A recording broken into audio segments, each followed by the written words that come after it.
My name is Nate and I like long walks on the beach.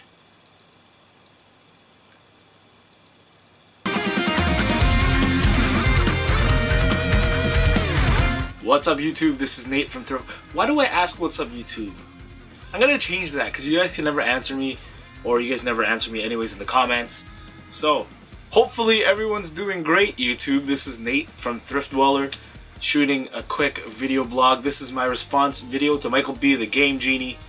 He had tagged us probably a solid month ago, and it's just been so busy, so it took me a while to come up with this, but he asked me what my 5 most expensive games were in my collection. Ian did a response to it because he said Thriftdweller, but he didn't say which one of us he wanted us to respond to or whatever.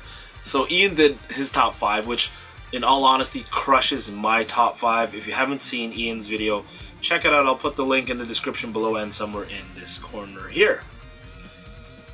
But today I'm doing mine. You might have saw a video blog that I did, kind of like the behind the scenes of the shooting of this blog, trying to find my 5 most expensive games. Again, every time I mention a video in any video that I do, I'll always link it below.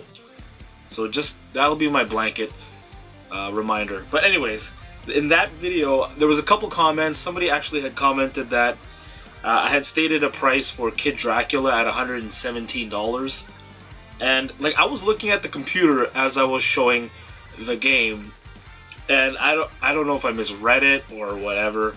It's actually on price charting is what we use a lot of the time. It's $71 loose, and I had said something like $117, which I don't know how that happened, so sorry that I said that. I don't want to propagate misinformation, so $71. But that goes into another problem, price charting itself. It's a nice tool to have to try to gauge what your games are worth, but it's not by any means the end-all and be-all. In reality, your game is really only ever worth whatever somebody is willing to pay for it. So before I get into my top 5 video games, I just want to preface, I did say Ian smashes mine. The problem with me and my type of collecting is I'm like a kid who has money and he can't wait to spend it. If I get a really expensive game because it's like complete in box or whatever, if that game meant nothing to me, I will cannibalize that game and I will sell its pieces. Maybe I'll keep the cartridge, maybe not.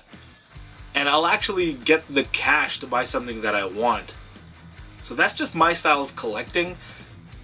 You know, this type of video almost, I don't like to do this type of video because the most important thing to me is to find the games that I love. I've said it many times. I'm a collector for passion.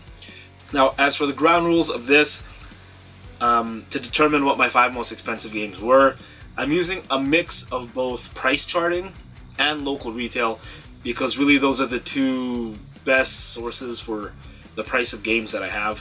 I don't take this as seriously, you know. Like when I want to talk about a game, I want to talk about how good it is. I want to talk about what how it could have been better, or what I love about a certain game. The value of the game is maybe like 5th on my priority of what's important about a game. So like I said, this is a gauge. It's not the end-all be-all. This is not like, I am not price charting. What I say this game is worth does not dictate its worth at all, okay? So just saying, throwing that out there. There's a few games that I wanted to discuss. This was initially in my top 5 most expensive games, Dragon Warrior 3. I'm actually missing, like, there's an 84-page Warrior guide or handbook in this. I'm missing that, so it's not complete. On price charting, it's going for $105.71 USD complete. But local here in my city, Winnipeg, we're up in Canada for all our American friends. The local video game store sells that for $199.99 Canadian, which really, I guess to Americans that doesn't matter as much anymore. But like, that's a pretty big discrepancy from what price charting says to what local retail says. So I asked the workers there, I'm like, hey, in Canadian dollars, how much would you sell this for if it was missing the 84-page Warrior handbook? And they told me we would probably sell it for around $140, $130 local retail. I don't think that's what I'm going to get for this game. So this was like my 6th most expensive game. It bumped it out of my top 5 because I thought I had it complete and I didn't. Officially number 5, Cowboy Kid. I've discussed this before in the making of this video that we're doing right now. I had this complete in box. I got it for a really good price back in the day. But it was a game I got as a curiosity. It's not a game that I cared about growing up. And a really good friend of mine, Ian Beardman, my homie, he loved this game growing up. So when he saw that I had a complete in box, I was more than happy to work out a trade for him. And this would have probably been my 2nd or 1st most expensive game if I kept it complete in box. But I didn't. And hey, I'm not crying. I'm happy with how that went down. Number 4 on my list officially. So I have the prices right here on my computer. Guardian Heroes for the Sega Saturn. Really fucking kick-ass game. I love this game. It's so much fun. One of the first games I was hunting for when I first found my Sega Saturn. And when I got this, I felt like such a feeling of relief. A relief of burden. I don't know how to explain it. When I found this game, I was so happy. Obviously, it's complete in box. And yeah. The value of this game is $125 complete in price charting, which with the weak Canadian dollar, this looks like an impressive 150 bucks to me. Number 3 on my list of most expensive games in my collection. One of the best freaking games of all time right here. Complete in box in a really minty condition. Super Metroid for the Super Nintendo. This, on price charting, complete in box is $126.99.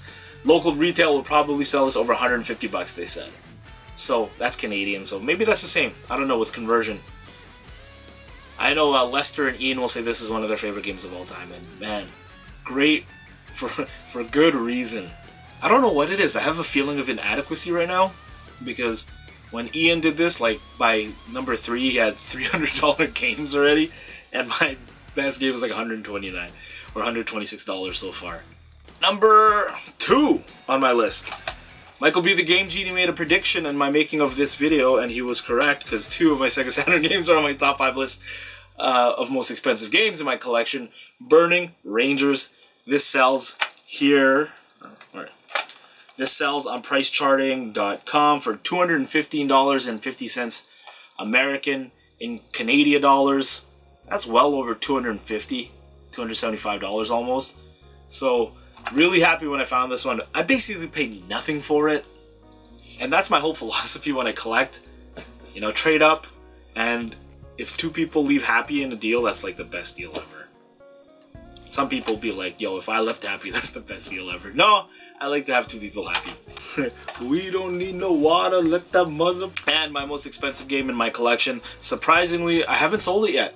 And it was one of the first pickups we ever did when we started doing written blogs for Thriftdweller. And just when we started the YouTube channel. I've probably shown it in a few videos. This is a factory sealed Super Mario Land 2. 6 golden coins for the Game Boy. Price charting has it at $184.97. Brand new, like factory sealed. But the reason this is number 1 is on price charting. There's 2 different types of, like, there's a greatest hits of this game and there's the original release of this game. This one obviously is not the greatest hits, it's the original release of. And when I first found it, people were trying to sell it for like $350, $400, which obviously you're not going to get that price for this game, I don't think. But the consensus is among all the local vendors at the flea market, the local retail store, I should not sell this game for less than $250. But I don't know. I think this game has more sentimental value because it was one of the first games that we found as Thriftdweller. So I don't think I'll ever sell it. But you can see it's factory sealed. Has the H seam on it. Sorry if it gets blurry when I put it close to the camera. The first appearance of Wario in that game. Now, there was one game I had controversy with. If you can see here, this is Mario Party 3, not for resale. You can see there it says not for resale. And I can't find any concrete information about what this game is worth. Obviously not for resale games are like games that were in kiosks or display stands or whatever. And they're in lower number or quantity, that's why they're worth so much. That's my only copy of Mario Party 3, so I'm never going to sell it. People online have told me when I first showed this on a video in the comments, Like, that game should be worth over $200. I've had local people tell me worth over $300. Now, this is Canadian dollars, so in American, that's probably less. I don't know what it's worth. Like, can anyone point me in a direction where I can find concrete information on maybe, like, the rarity of it? Or, like, a value of it? Price charting doesn't have that, last time I checked. Like, I'm asking you to appraise one of my games, and I just said, like, I don't like the whole value system of games, and there I am contradicting myself. Whatever. So before I end this video, I'm going to tag a few other channels to do the same question, but I'm going to flip it around a little bit. But just real quickly, update on the channel.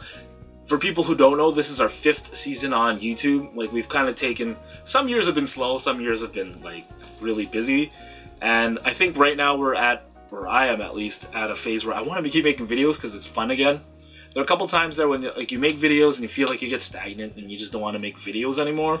To celebrate our 5th year on YouTube, I've been making videos that I plan to put out back to back to back in an event I'm calling 5 Days of Thriftdweller to celebrate our 5th season on YouTube.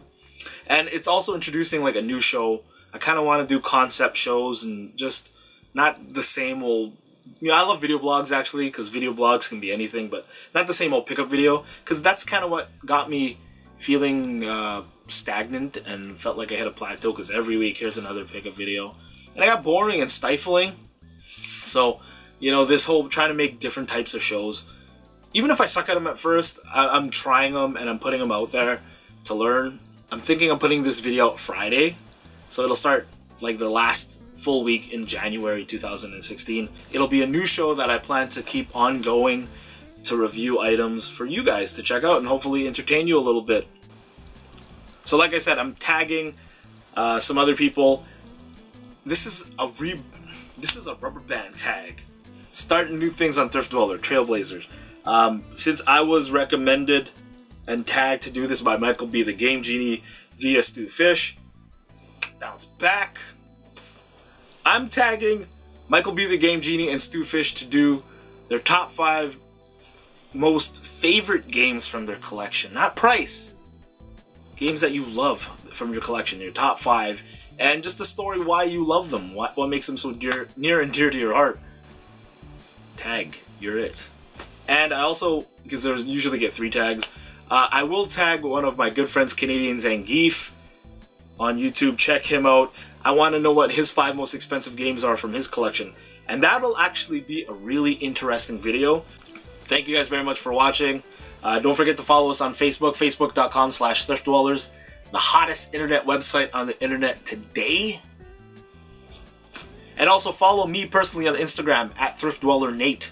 I've actually started to use that more regularly. I had it for like a year and I put it on hold, but I've been putting more stuff on that. Keep in touch with me there. I got some huge announcements that I really want to share with the community there. So I'm sorry that we haven't, or I haven't been, usually it's me, I respond to all the comments. I haven't been doing that, so I think maybe I'm going to start doing them via video blogs like this. Anyways, that's it for me, Nate. Thank you guys very much for watching. Subscribe, comment, rate.